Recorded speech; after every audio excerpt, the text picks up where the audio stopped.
Bonjour et bienvenue sur la chaîne Destins croisés. Avant de commencer, appuie sur le bouton j'aime et abonne-toi pour que nous puissions continuer à créer des histoires comme celle-ci. C'est parti!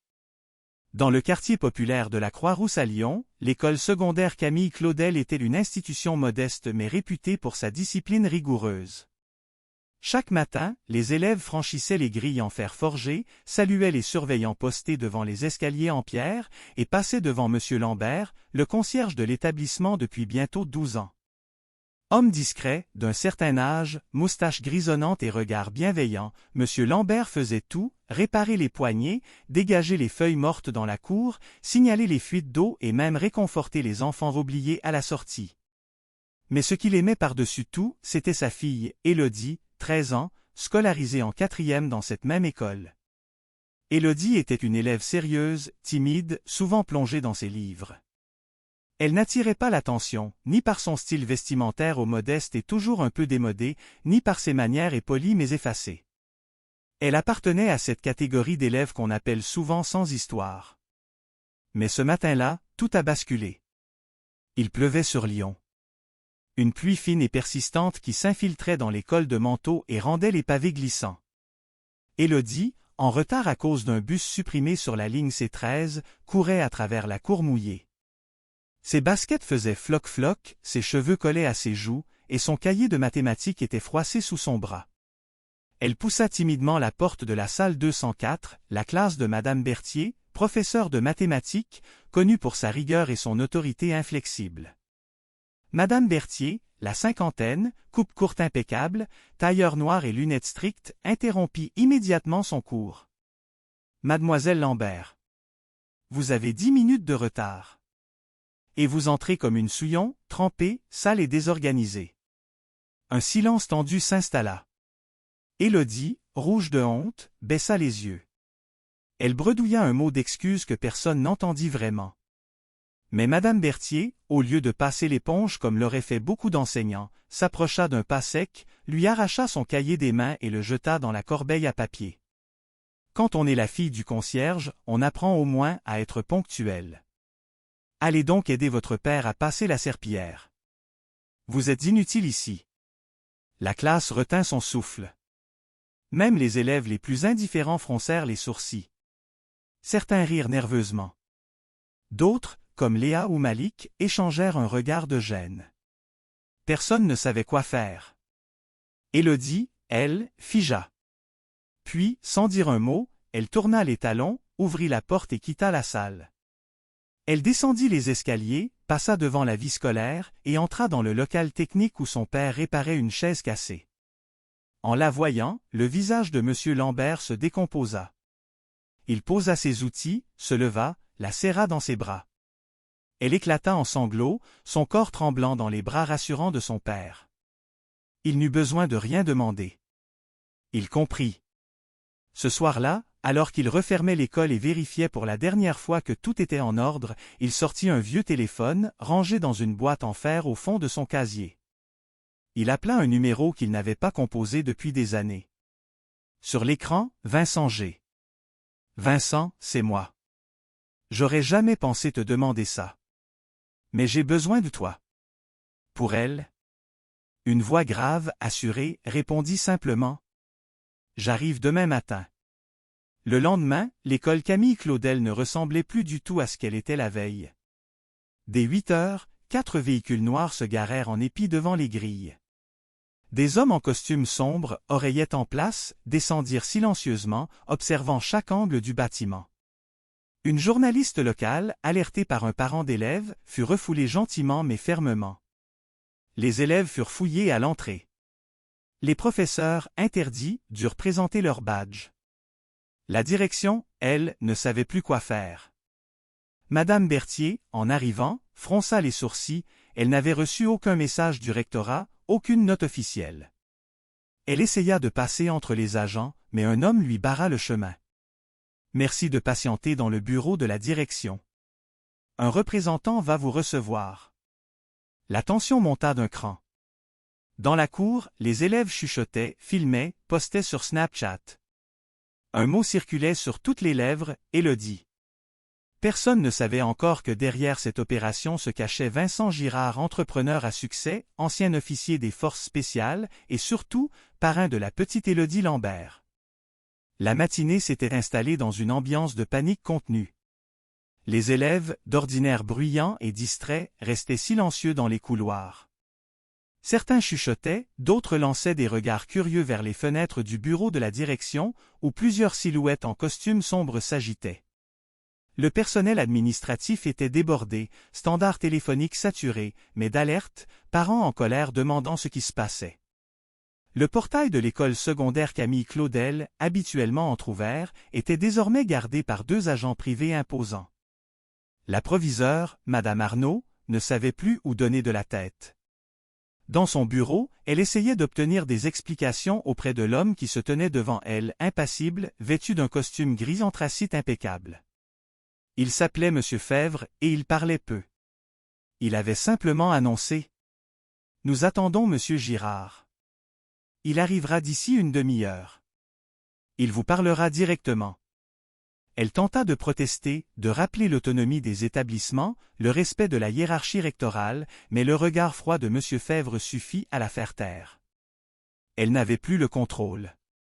Pendant ce temps, dans la cour, Élodie restait assise seule sur un banc en pierre, les yeux dans le vide. Elle n'avait pas voulu manquer les cours malgré tout. Mais elle sentait bien que quelque chose se préparait. Son père, M. Lambert, était resté discret. Il s'était contenté de lui dire « Aujourd'hui, tu n'auras pas à baisser les yeux devant qui que ce soit. » À 9h45, les regards se tournèrent vers la grille principale. Une berline noire avec plaque diplomatique se gara lentement. Un homme en descendit, Grand, la cinquantaine énergique, barbe de 3 jours parfaitement taillée, lunettes de soleil, manteau long beige en laine.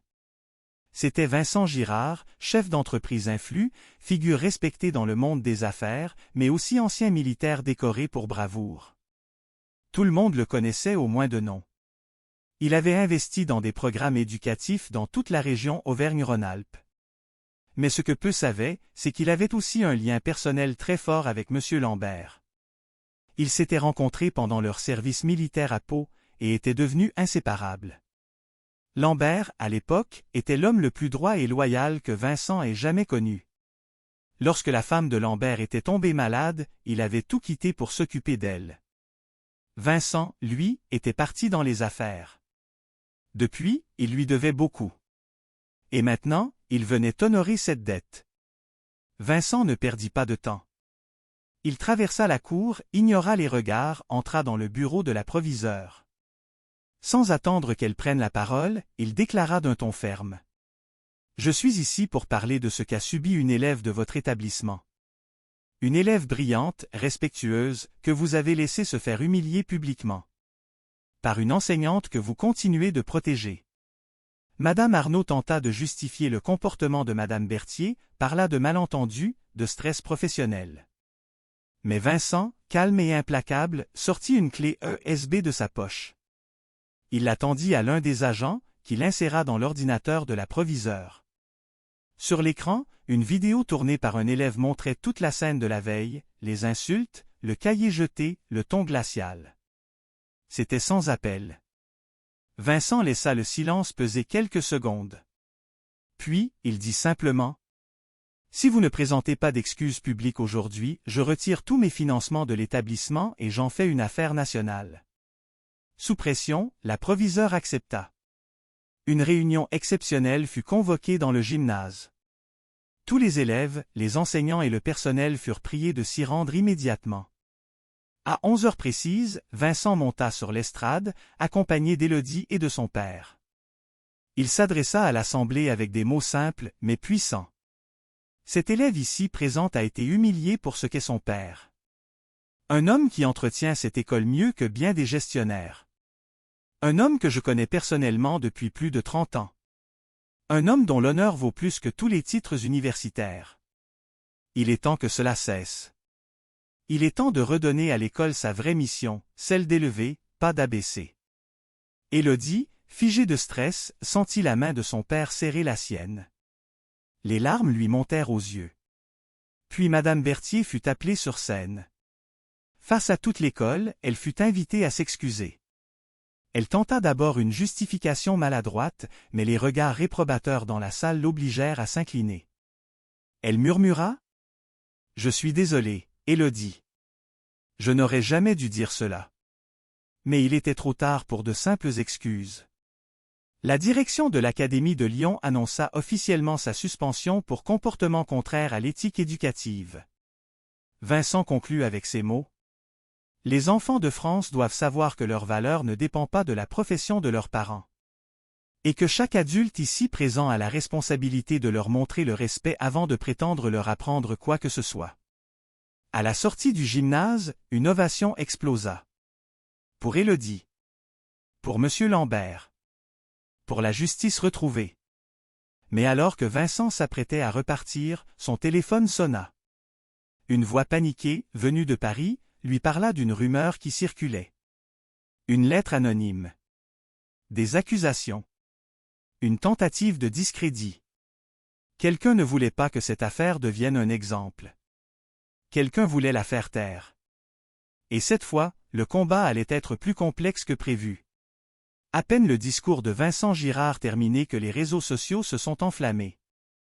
En quelques heures, le nom de l'école Camille Claudel est apparu dans les tendances Twitter, les extraits de la vidéo montrant la scène d'humiliation d'Élodie étaient partagés par des journalistes, des influenceurs, des professeurs solidaires et même des célébrités engagées dans l'éducation.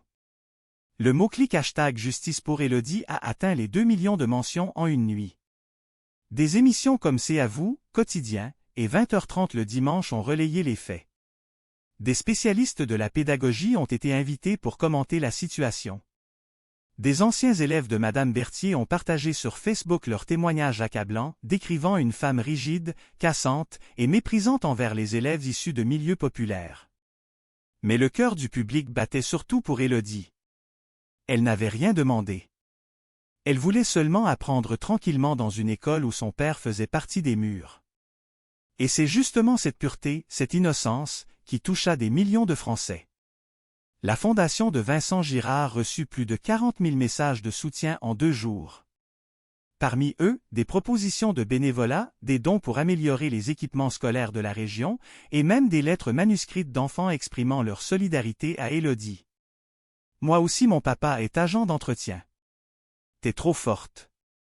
Si tu viens à Paris, tu peux venir dans ma classe. On t'aimera bien. » Mais comme dans toute histoire trop belle, un nuage sombre s'annonçait à l'horizon. Le 3e matin après l'événement, un journaliste d'un média controversé, Le Courrier démasqué, publia un article anonyme citant des « sources proches de l'Éducation nationale ». Le titre était accrocheur. Le coup de com' de Girard? Une opération pour faire oublier les scandales de sa fondation. L'article insinuait que Vincent avait mis en scène tout l'événement pour redorer son image, après de récentes irrégularités financières détectées dans l'un des programmes de sa fondation en Afrique francophone. Il allait jusqu'à dire que M. Lambert lui-même aurait été payé pour jouer le rôle du père humilié, et que la vidéo avait été soigneusement montée et planifiée. En quelques heures, la tempête changea de direction. Des centaines de commentaires apparurent sous les posts soutenant Élodie. Et si tout ça était fake? Encore un riche qui manipule les émotions. On ne sait plus qui croire aujourd'hui. Vincent refusa d'abord de répondre publiquement. Mais l'ampleur des rumeurs devenait ingérable. Il convoqua une conférence de presse à l'hôtel de ville de Lyon pour tout clarifier. Pendant ce temps, à l'école Camille Claudel, l'ambiance avait de nouveau changé. Élodie, qui avait connu 2 jours d'admiration, se retrouva confrontée à des regards fuyants, des chuchotements, des doutes. Certains élèves, sous l'influence de leurs parents sceptiques, commencèrent à se distancer. On entendit même dans un couloir. Si ça se trouve, elle est même pas la fille du concierge. Madame Arnaud, la proviseure, elle aussi sous pression, se mit à douter. Le rectorat lui demanda des documents, des vidéos de surveillance, des preuves que l'école avait réagi avec rigueur. Des enquêteurs furent envoyés discrètement pour interroger les membres du personnel. M. Lambert restait silencieux. Il continuait son travail avec dignité, mais son regard s'était éteint. Il vit sa fille rentrer un soir les yeux rouges, le cartable traînant par terre. Elle murmura : Il me regarde comme si j'étais une menteuse, papa. Il se sentit trahi par le monde qu'il avait tant respecté. La conférence de presse de Vincent eut lieu dans une salle comble. Journalistes, caméras, micros, tout le monde attendait des explications. Il entra, salua brièvement, puis afficha un dossier en cuir brun sur le pupitre. « Mesdames et messieurs, je ne suis pas ici pour me défendre. Je suis ici pour défendre une vérité, une élève a été humiliée. Et tout ce que j'ai fait depuis 3 jours, je l'ai fait par loyauté envers son père, qui a renoncé à tout pour sa famille il y a 20 ans, pendant que je devenais milliardaire. Le reste? Voici les preuves. » Il ouvrit le dossier. À l'intérieur, un rapport d'audit indépendant de sa fondation datant de 2 semaines avant les accusations. Une lettre de remerciement du ministère des Affaires étrangères pour les programmes soutenus par sa fondation. Un témoignage notarié de M. Lambert certifiant qu'il n'avait rien demandé et que l'intervention de Vincent avait été une surprise. Enfin, Vincent montra une photo de lui et M. Lambert en treillis militaire, datant de 1997, sur un terrain d'entraînement à Pau. Au dos, écrit à la main. « À mon frère, pour la vie. » Vincent? L'émotion submergea la salle. Plusieurs journalistes baissèrent la tête. L'un d'eux, connu pour ses positions critiques, prit la parole. « Monsieur Girard, pourquoi ne pas avoir publié ces documents plus tôt? Parce que je ne pensais pas qu'un geste d'amitié et de décence humaine aurait besoin d'être justifié.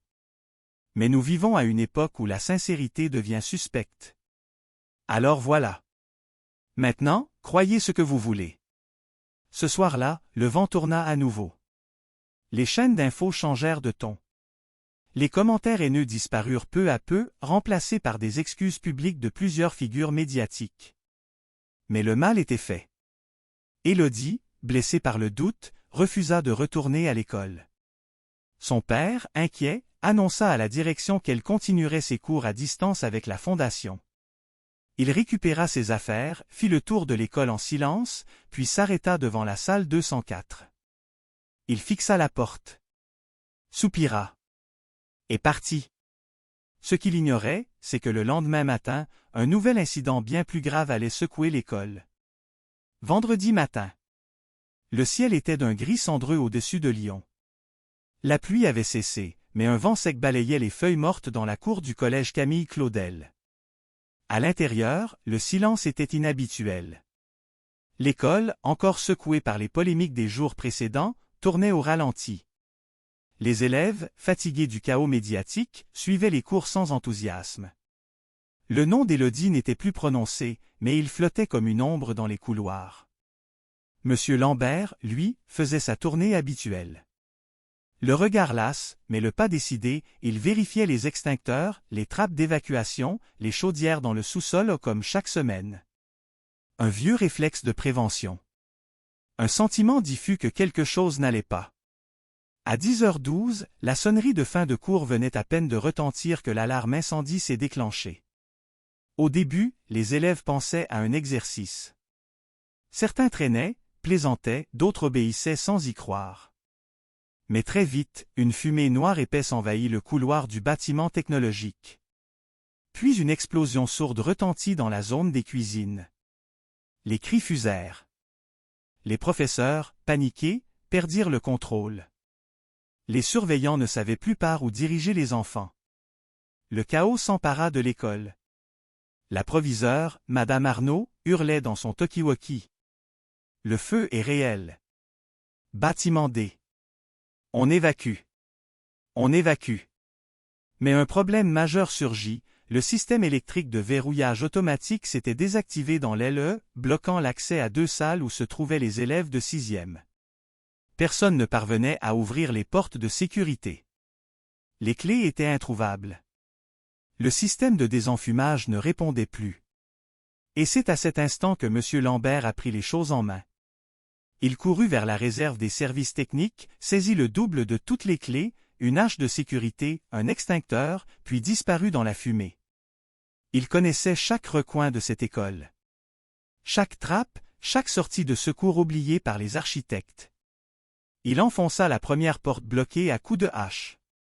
À l'intérieur, une classe de 20 élèves, terrorisés, pleuraient, recroquevillés sous les tables. Il entra, les guida en file indienne vers une sortie latérale, en rampant sous la fumée. Il toussait, les yeux rougis, mais il ne s'arrêta pas. Il fit 4 allers-retours dans l'enfer enfumé pour récupérer tous les élèves. À la dernière sortie, alors qu'il portait une petite fille asthmatique inconsciente sur ses épaules, une poutre métallique s'effondra derrière lui, bloquant définitivement le couloir. Mais ils étaient tous sains et saufs. Quand il sortit à l'air libre, son manteau était noirci, son front ensanglanté. Les pompiers venaient d'arriver. Il posa la fillette sur un brancard et s'effondra à genoux. Applaudissements. Cris. Larmes. Des élèves couraient vers lui. Certains enseignants pleuraient. Les pompiers le hissèrent dans un véhicule d'urgence. Il leva la main une dernière fois pour rassurer tout le monde. Et perdit connaissance. L'incendie fut maîtrisé 2 heures plus tard. Les dégâts étaient considérables. 2 bâtiments seraient condamnés. Mais aucune vie n'avait été perdue. Grâce à un homme. Grâce à un concierge. Les médias, déjà présents à cause des jours précédents, n'eurent pas à inventer les gros titres. C'était réel. Brutal. Héroïque. Le soir même, le président de la République déclara sur TF1. Aujourd'hui, la France s'incline devant le courage d'un homme humble qui a sauvé la vie de nos enfants. Monsieur Lambert, vous êtes un héros. À l'hôpital Édouard Herriot, Vincent Girard, revenu précipitamment de Paris, veillait au chevet de son ami. Lambert avait été placé sous oxygène, son corps brûlé par endroits, ses poumons irrités. Mais il survivrait. Élodie, effondrée mais digne, lui tenait la main. Elle ne pleurait plus. Elle murmurait. « Papa, t'as pas sauvé que des enfants. T'as sauvé la confiance qu'on avait perdue. » 3 mois plus tard, alors que les travaux de reconstruction commençaient, la mairie annonça que l'établissement scolaire Camille Claudel serait officiellement rebaptisé Collège public Raymond Lambert, en hommage au héros local. Une fresque fut peinte à l'entrée, représentant un homme en bleu de travail, tenant la main d'une petite fille, tous deux marchant vers une école lumineuse. Le jour de la cérémonie, Vincent Girard prononça ces mots. « Il n'a jamais voulu de reconnaissance. » Mais ce que Raymond a fait, ce que lui seul a été capable de faire, mérite d'être gravé dans nos murs, dans nos cœurs et dans l'histoire. L'histoire de Raymond Lambert et de sa fille Élodie est devenue un symbole. Un rappel que les véritables héros ne portent pas de cape. Ils portent des clés, des sceaux, des sourires. Ils connaissent les noms des enfants. Et ils sont prêts à tout sacrifier pour les protéger. Ne jugez jamais un homme par son uniforme.